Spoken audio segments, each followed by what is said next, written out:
En noagim l'achirim alechem miyad, shen notim miyad el alavel. On ne donne pas le motzi de la main à la main, car ceci n'est fait que pour les endeuillés, où on leur donne de la main à la main.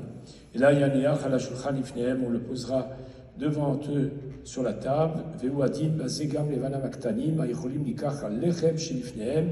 Il en est de même pour les enfants qui sont petits, et on leur donnera aussi le pain en le posant sur la table, et ensuite ils prendront le même. On ne donnera pas un morceau de pain en petite quantité, parce que sinon on apparaîtra comme un avaricieux, et on ne donnera pas non plus une portion de pain trop importante, pour ne pas être passé pour un goinfre. Toutefois, le Shabbat, on peut donner une portion suffisamment grande qui nous servira tout au long du repas.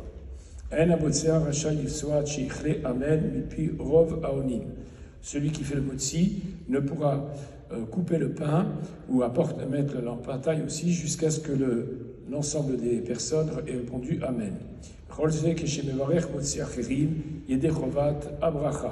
ceci n'est valable que lorsque l'on naquit d'autres personnes de leur obligation.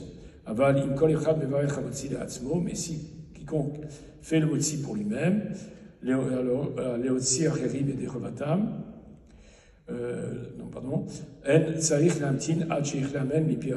donc dans ce cas-là, on n'a pas besoin d'attendre que le Amen soit dit par ceux qui doivent répondre.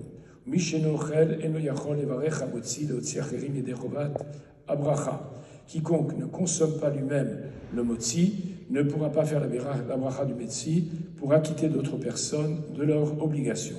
Et même le Shabbat et Yom Tov où il y a une obligation de manger du pain, lo yevarer lo chavero birkat hamotzi emeno ochel imahem.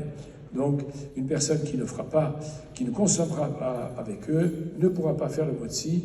Il appartiendra à celui qui doit manger de faire la bénédiction.